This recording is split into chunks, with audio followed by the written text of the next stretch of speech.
السلام علیکم ورحمۃ اللہ وبرکاتہ نحمده ونصلی علی رسولہ الکریم وبہ نستعین اما بعد فاعوذ باللہ من الشیطان الرجیم بسم اللہ الرحمن الرحیم ولا يحسبن الذين يبخلون بما آتاهم الله من فضله هو خير لهم بل هو شر لهم سيطوقون ما بخلوا به يوم القيامة صدق الله مولانا العظيم وصدق رسوله النبي الأمين الكريم ونحن على ذلك لمن الشاهدين والشاكرين والحمد لله رب العالمين إن الله وملائكته يصلون على النبي یا ایہا الذین آمنوا صلوا علیہ وسلموا تسلیما اللہ رب محمد صلی اللہ علیہ وسلم نحن عباد محمد صلی اللہ علیہ وسلم صلی اللہ تعالی علیہ وسلم۔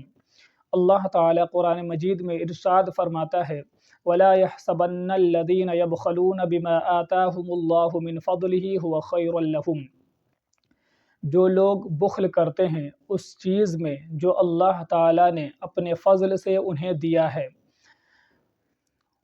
وہ یہ گمان نہ کریں کہ یہ ان کے لیے بہتر ہے، بل ہوا شر لہم، بلکہ یہ ان کے لیے برا ہے۔ سیطوقون ما بخلوا بہ یوم القیامہ، اس چیز کا قیامت کے دن ان کے گلے میں طوق ڈالا جائے گا جس کے ساتھ انہوں نے بخل کیا۔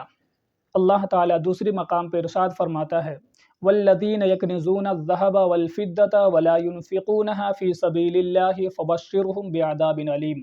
اور جو لوگ سونا اور چاندی جمع کرتے ہیں اور اسے اللہ کے راہ میں خرچ نہیں کرتے ہیں تو انہیں دردناک عذاب کی خوشخبری سنا دو۔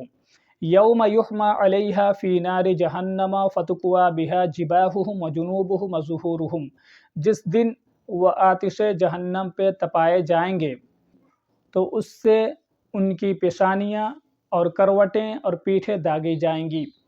ھذا ما کنزتم لانفسکم، اور کہا جائے گا یہ وہ ہے جو تم نے اپنے نفس کے لیے جمع کیا تھا۔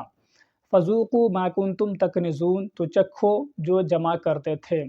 وما علینا الا البلاغ۔ السلام علیکم ورحمۃ اللہ وبرکاتہ۔